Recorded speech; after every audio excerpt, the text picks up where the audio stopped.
This is lecture 4B of differential equations and linear algebra. In lecture 4A, we did some differential equations, mostly focused on something called the logistic model. Here in lecture 4B, we are mostly going to focus on vectors. And at the very end, the last slide, will introduce the idea of a system of linear equations. Vectors and linear equations are something that many people find fairly simple, but many people find difficult. It's very strange that way. It can be either extreme. Even if you find it easy, there's, once again, a lot of nuanced details to pay attention to, that it's worth your time and attention. So let's review vector addition from lecture 3B. Then we're going to get into a lot of abstract properties in this lecture. Geometrically, vectors are added according to, well, you could describe it two ways. The head-to-tail definition or the parallelogram law. This is the head-to-tail description, and it's most easy to think about this in terms of applications, that this should make sense when you think about motion.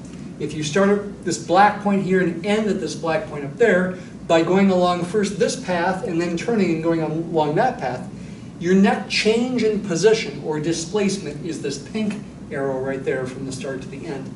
So that should make intuitive sense then that we should call that arrow v plus w, where v is this red vector and w is this blue vector.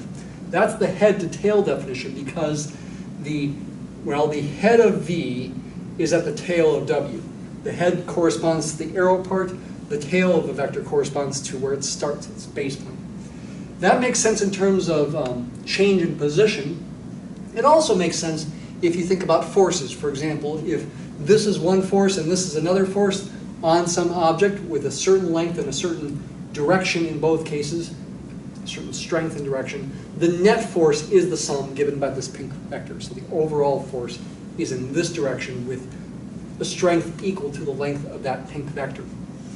The parallelogram law says, well, if you want to add v and w, you can think of it this way.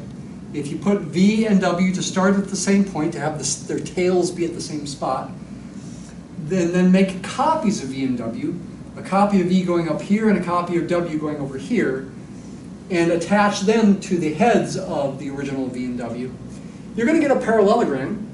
And the sum, v plus w, is an arrow that starts at the same tail as the original v and w and has a head at the spot where these translated v and w's have their heads. Okay? That's called the parallelogram law, and this will apply to any situation. So for example, even if the angle between v and w is really large, like close to pi radians, say like this, we can still draw a parallelogram. We can still draw w, for example, another copy of w right about like that. Not a very good drawing. And then another copy of v right about like this. So v corresponds to this arrow and w to this one. But this is also v right there, and this is also w. That does make a parallelogram if I drew it better. And the sum of v and w, the resultant vector, starts at this spot right there and ends at this spot. You should try to draw it straight. It's about like that. That's going to be v plus w for this particular picture.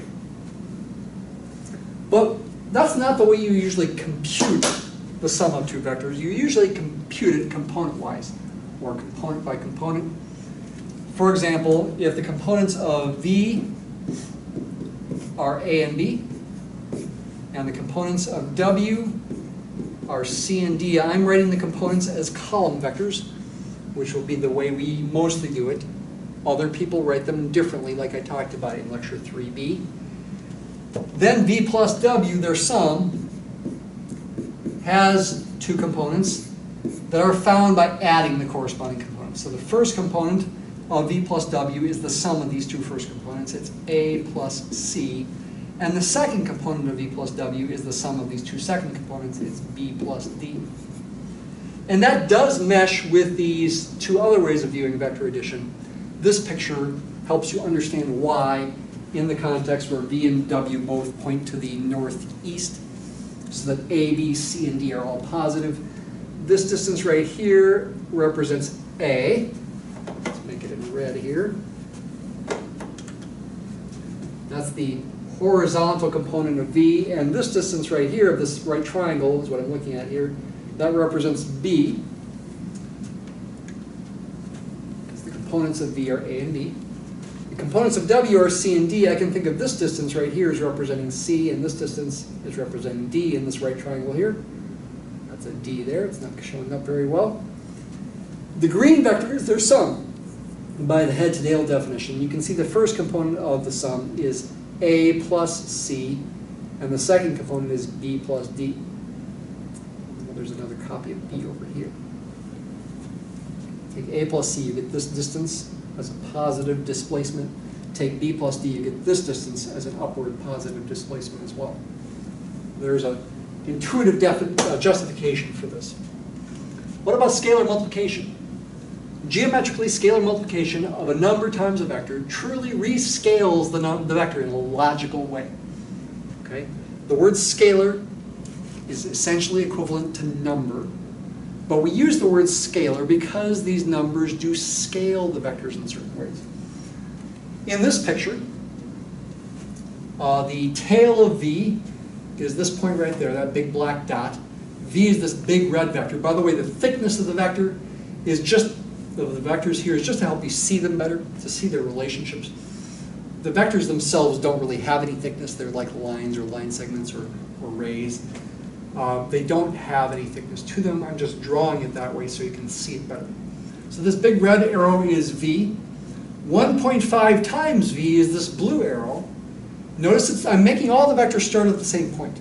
The same big black dot there is the starting point for all the vectors. Notice the blue arrow is 1.5 times as long as the red arrow. Again, ignore the thickness. The orange arrow is 2V. It's twice as long as V. Its head, its ending point, is twice as far from the black dot as the tip of V is, which you can't quite see, but it would be right around here or so. So it's rescaling this vector V. I didn't draw it, but 1/2 V would be a vector that starts at this point and ends is half as long as V is, maybe about like that. That would be 0.5 times V. When you multiply by a negative scalar, it makes the vector point in the opposite direction. Here's negative V, here, this pink arrow there.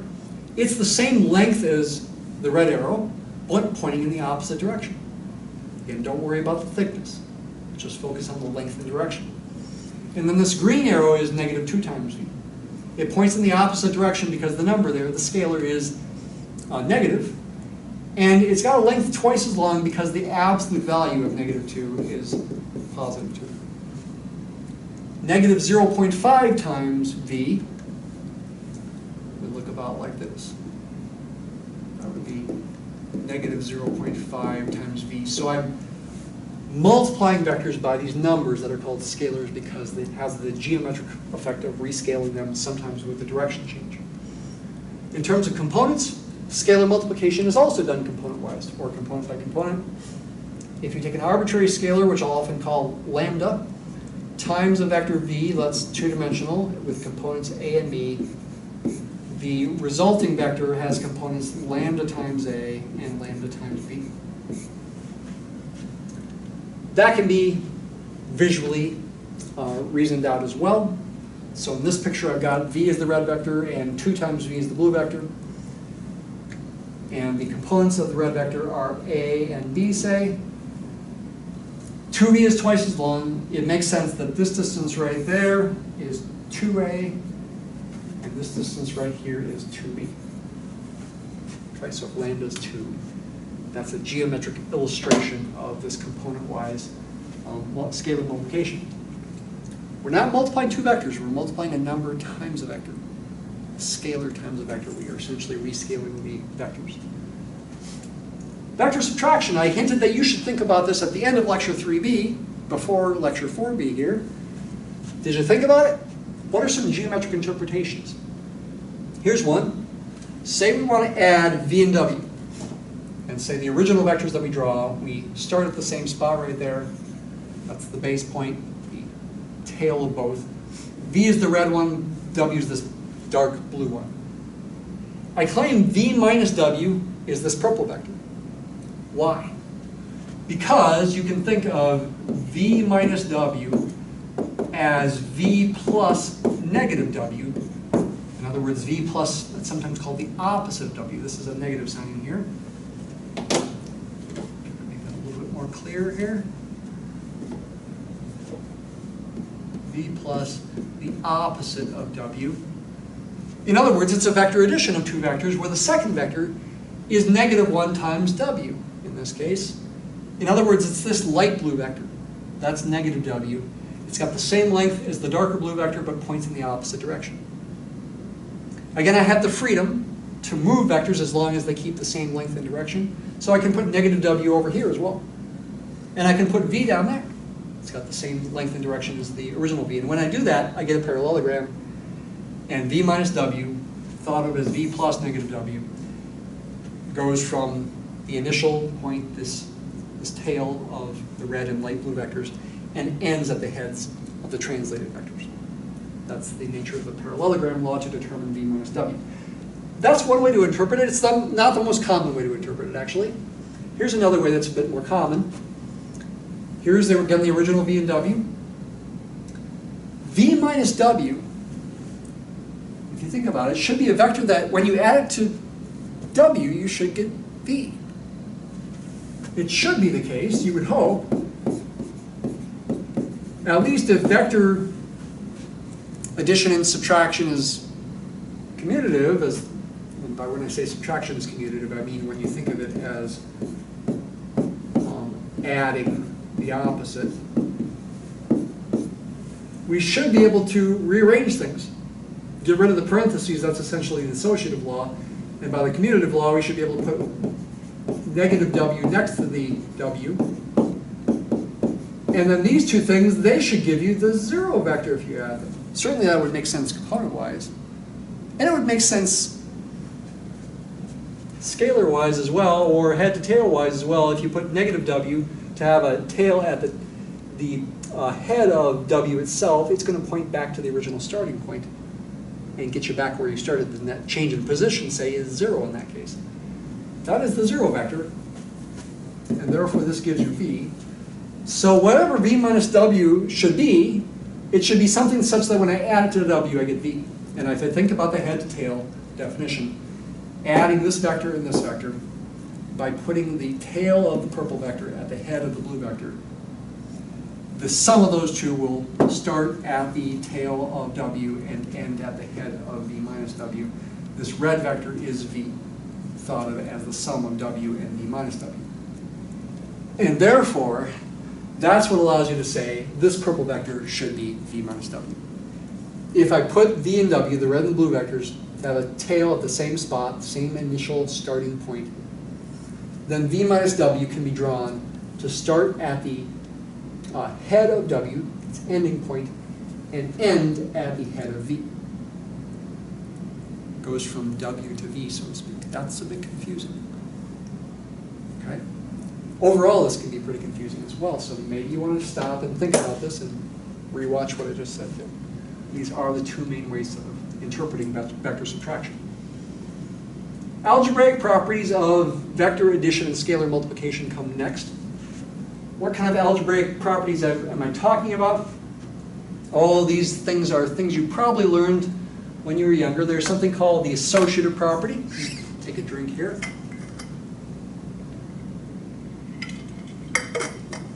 That essentially means it doesn't matter where you put parentheses when you're adding vectors. It doesn't matter what vectors you associate with each other. When you put parentheses in, you're associating. So this equation is true for any, say, two-dimensional vectors u, v, and w.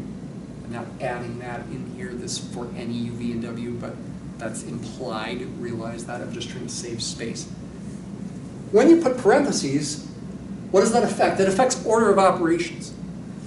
In this expression here, the parentheses would emphasize to add v and w first before you add u. And on this side, it would emphasize to add u and v first before you add w. And the associative property says that it doesn't matter. By the way, all these properties can be proved to be true pretty quickly using the component-wise definition of vector addition and scalar multiplication, because real number addition and multiplication satisfies these properties. The commutative property of vector addition, think of the word commute. What's the word commute mean? It means you're moving, say, from home to work. You're moving back and forth from home to work or then back from work to home.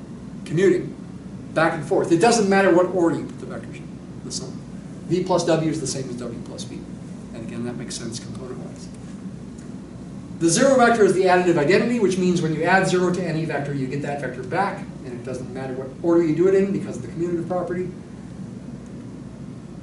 Opposites, negatives of vectors, are additive inverses. What does that mean? It means when you add them to the starting vector, you get the additive identity, 0.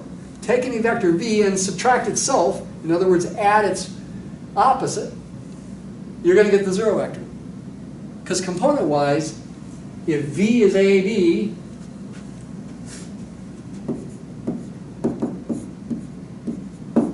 negative v, the opposite of v, is going to have components negative a, negative b. Because negative v can be thought of as negative 1 times v. Associative property of scalar multiplication means you can put the parentheses here or here, it doesn't matter. This would emphasize multiply lambda 1 and lambda 2 first before multiplying that scalar by v. This would emphasize multiply the scalar lambda 2 times v first before multiplying by the scalar lambda 1. By the way, we almost always put the scalars on the left side of the vectors. It's not that it's wrong to put it on the right side of the vectors, though it could be confusing in many situations. So by convention, we always put the scalars on the left side of the vectors. There are 2 distributive properties. Here's distributive property number 1. Scalar multiplication distributes over vector addition. A scalar lambda times the vector sum v plus w is the same as the vector sum lambda v plus lambda w. Order of operations is relevant here as well. When you look at this expression, you should think add v and w first and then multiply by lambda because of the parentheses around the v and the w. Here you don't see any parentheses, but the assumption is you do the scalar multiplications first before you add. Lambda v, lambda w, those are found first, then add. But you get the same thing either way. Distributive property 2 is that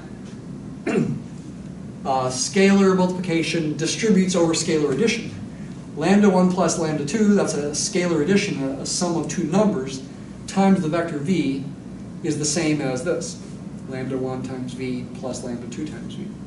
So there you're distributing the v through the parentheses. This would emphasize do the lambda 1 plus lambda 2 first before multiplying by v. This would emphasize do the lambda 1 times v and the lambda 2 times v first before adding.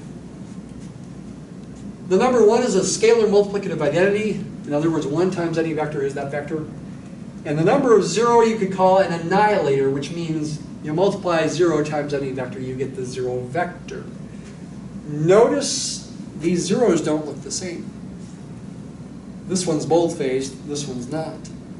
That's the number 0, that's the vector 0. The 0 vector, geometrically, is just a point. In terms of components, it's got 2 components that are both 0, the number 0. Okay, so really important, subtle details to pay attention to. Make sure you pay attention to those things. Okay? Even if you think you know everything there is to know about vectors, you probably don't. Okay? So pay attention. Vector magnitude can be defined.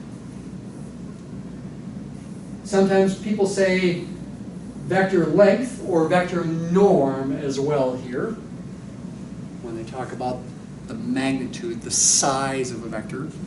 Geometrically, it is just its length. Whatever that length is, that is the length of the vector. Of course, if you're going to give that true meaning in the usual sense, you want to have a scale, a measurement system defined as centimeters, meters, whatever, and you want to make the axes have the same scales so that you're seeing the true length of the vector. Or if you're not worried about coordinate systems, you'd actually just look at the arrow and get a tape measure out and measure its length.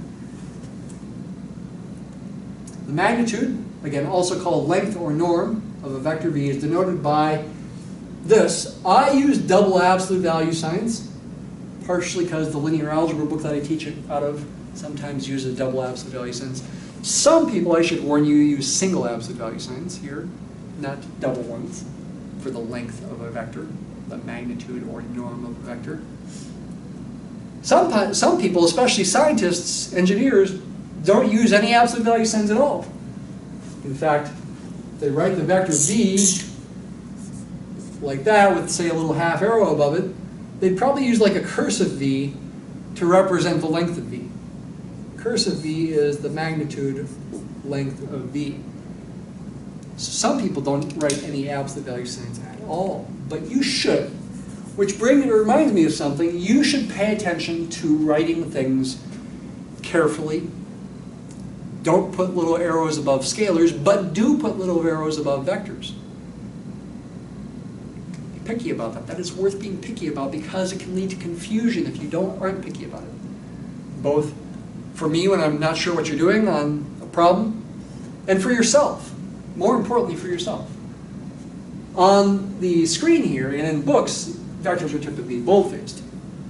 So when I draw them by hand, again, I draw little half arrows or maybe a full arrow. But on the screen, on the PowerPoints here, I make them bold-faced. Those you saw some pictures where they were not, and they had arrows. In terms of components, by the Pythagorean theorem, the length is the square root of a squared plus b squared when the components of v are a and b. So the length of v, the magnitude of v, is the length or magnitude of this column vector ab. Think geometrically here. If this is v, you can draw a right triangle in here. This would be a, and this would be b. The length of this hypotenuse would be the length of v. So the square of this would be a squared plus b squared. And therefore the length itself would be the square root of a squared plus b squared.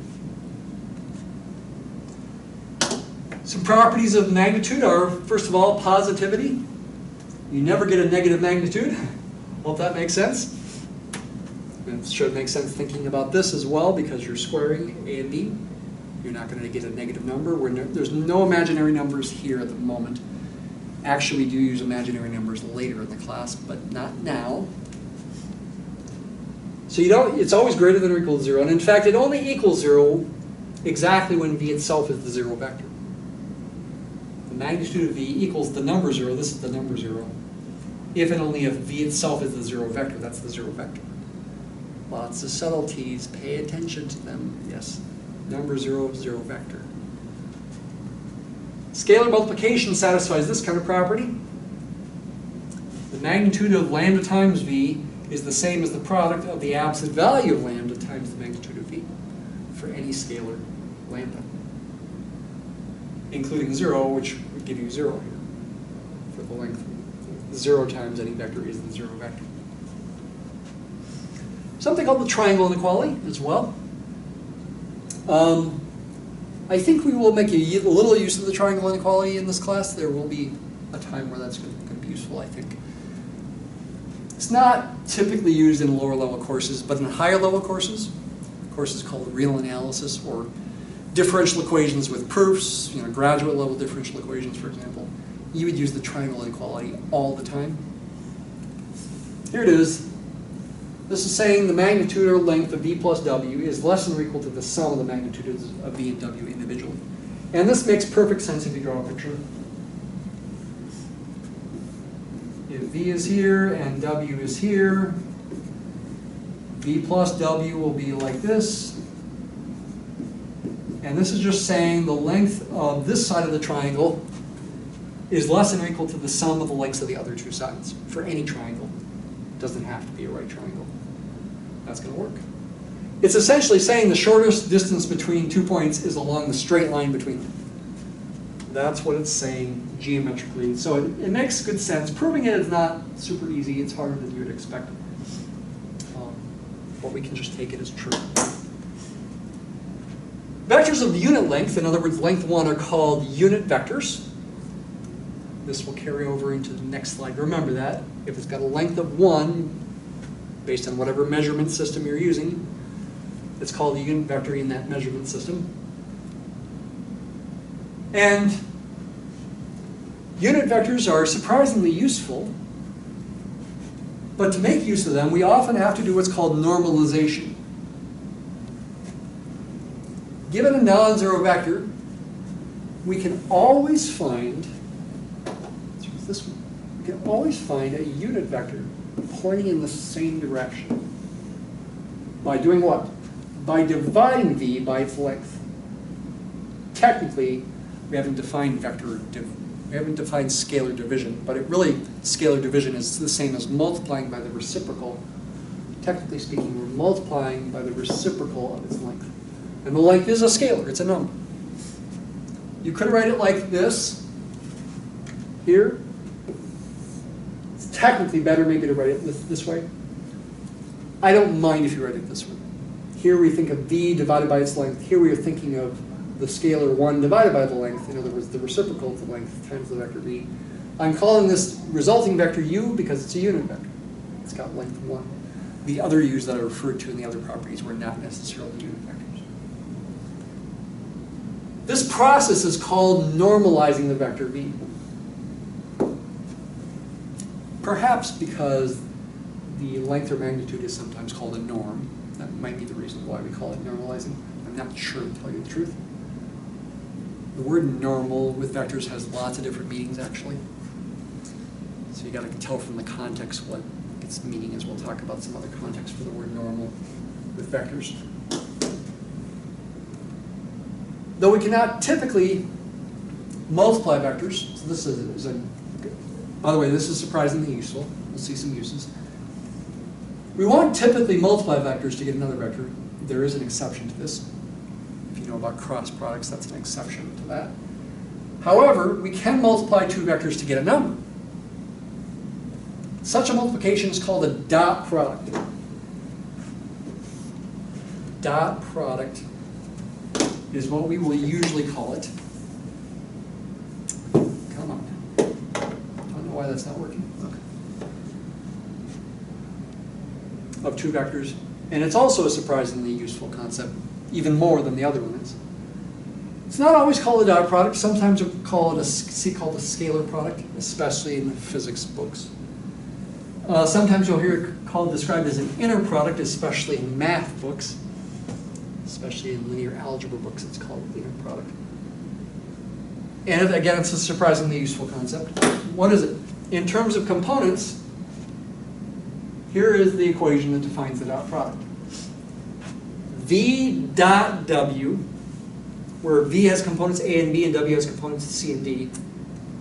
Notice the dot is in there, and I made it big to emphasize it. And you should always put it in there. You should never just write V and W next to each other without a dot in between if you want to do the dot product. Is a number. This is a, oops, no, there's a typo there. Erase that C there. It's this number here. AC plus BD.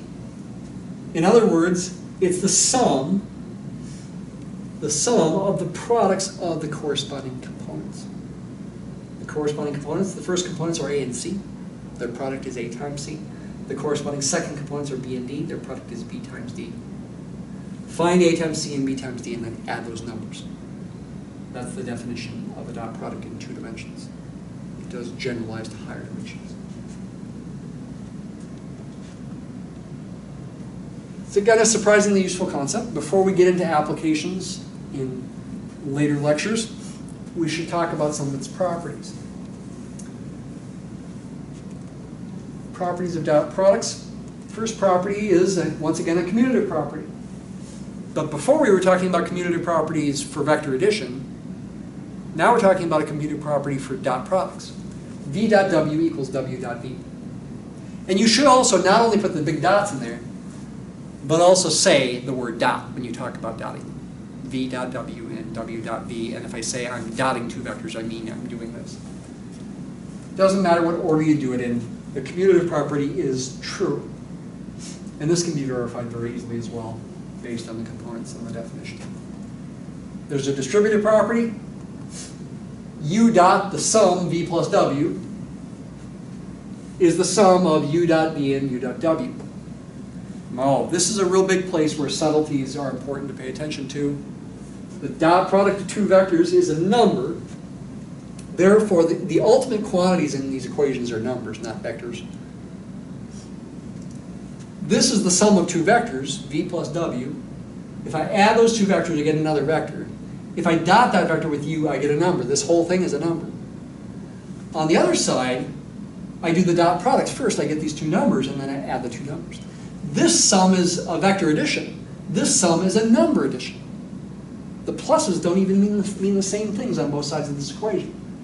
Subtleties are important if you don't want to get confused by things. Well, I initially called this as an associative property, but I put the word commutative there in there as well because it does relate it to saying you can move this lambda, the scalar, around wherever you want. All these things are equal to each other. Here you imagine finding lambda v first before dotting that vector with w. Here you'd imagine finding lambda w first before dotting that vector with v. Here you would imagine dotting v and w first before multiplying by lambda. But you get the same thing. Non-negativity, when you dot a vector with itself, you can't get a negative number. Why? V dotted with itself, in terms of components, A and B say, gives you A times A, which is A squared, plus B times B, which is B squared. And that cannot be negative. It's greater than or equal to 0. And in fact, it's only going to equal 0 when both A and B are 0. In other words, if and only if V is the 0 vector.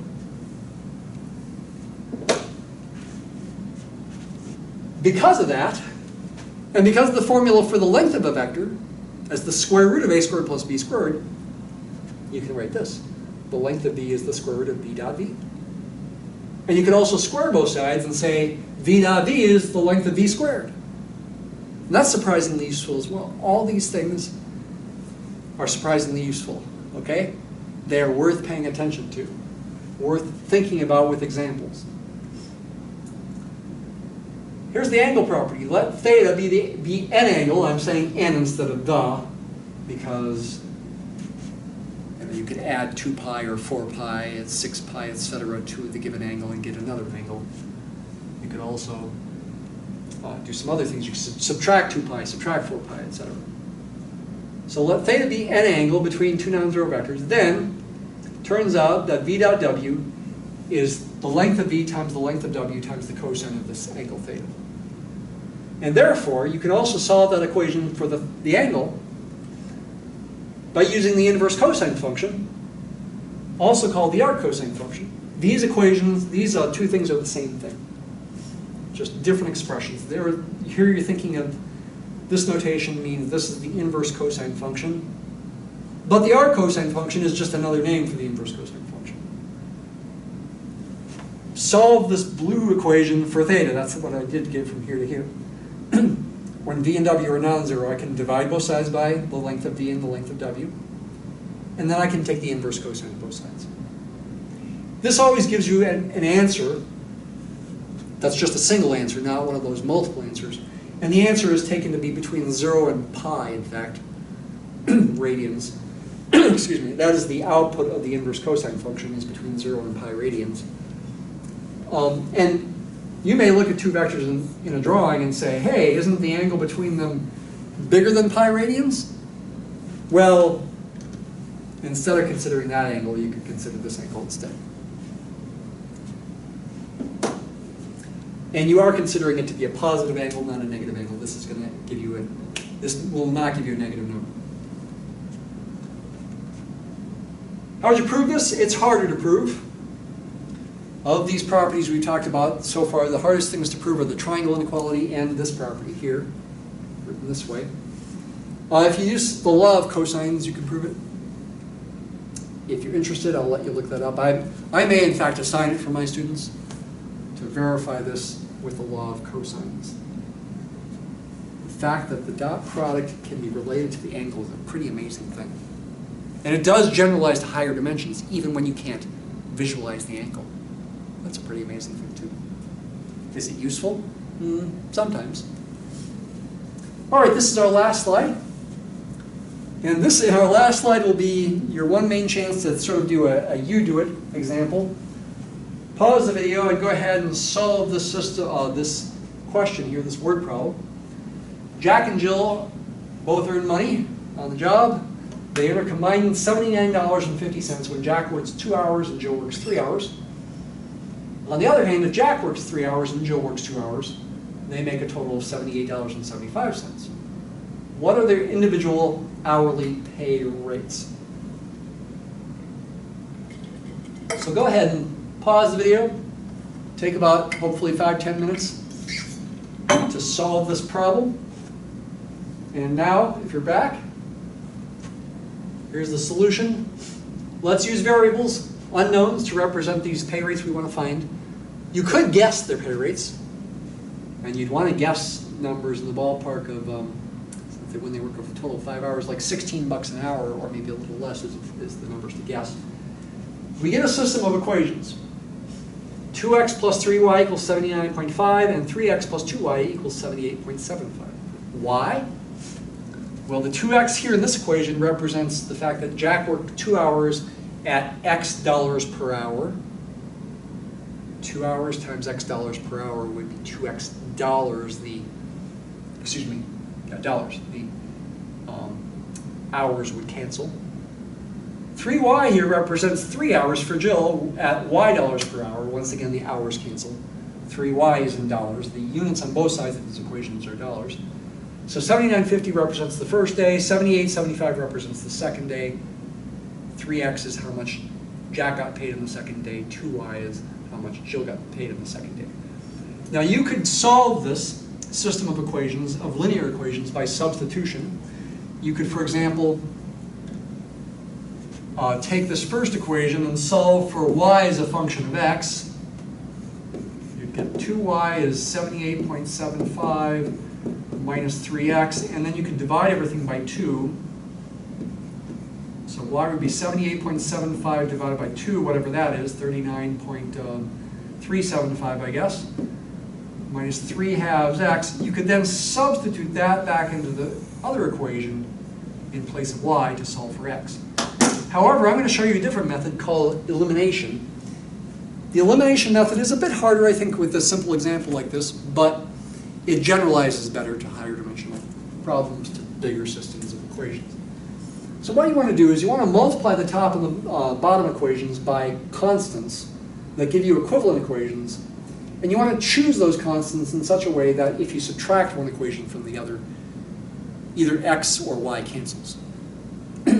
So, for example, if I multiply the first equation, multiply everything by 3, 2x times 3 is 6x, 3y times 3 is 9y, 79.5 times 3 is 238.5.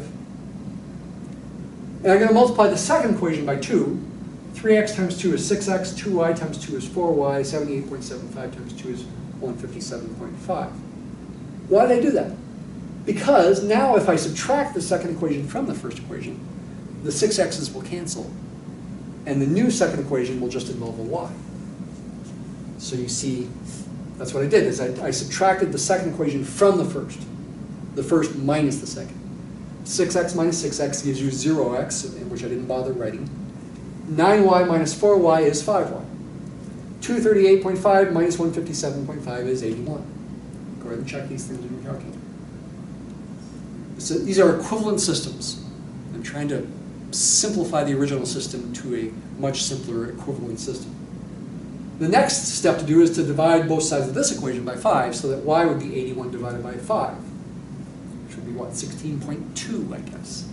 And that will be Jill's rate. Here it is. I divided the second equation by 5 to get this. Continue. Maybe subtract a multiple of the second equation. Subtract the first equation from a multiple of the second. Like, multiply the second equation by 9 to get a 9y there, and 9 times 16.2, whatever that is. And then take that minus the first equation and replace the first equation. So, what I mean is you're going to get this. It's probably better to think of it this way. Multiply the second equation by negative 9 and add to the first equation. So negative 9 times y is negative 9y. Negative 9y plus 9y is 0. You don't see a y term there. There's no x term here, so negative 9 times 0 is 0. 0 plus 6x is still 6x. Negative 9 times 16.2, well, that'll be in the ballpark of negative 150 something. Negative 150 something plus 238.5 is what gives you the 92.7. Okay? And now just divide the top equation by 6. X is 15.45, Y is 16.2. Those are your answers. Jack is being paid $15.45 per hour, and Jill is being paid $16.20 per hour. Final comments here is this solution, and you want to think of this as one solution, can be thought of as a point with coordinates 15.45, 16.2, and you would typically draw that point in a rectangular Cartesian coordinate plane with axes labeled x and y. And y is a little bit bigger than x here is, so it would be above this line at y equals x slightly. 15.45 right there, and 16.2 right there. So you can graph the solution as a point in a coordinate plane. In lecture 5b, we're going to generalize this and look at situations where your system of equations can actually have infinitely many solutions, but we can still draw the solutions in a coordinate plane. Thanks for watching.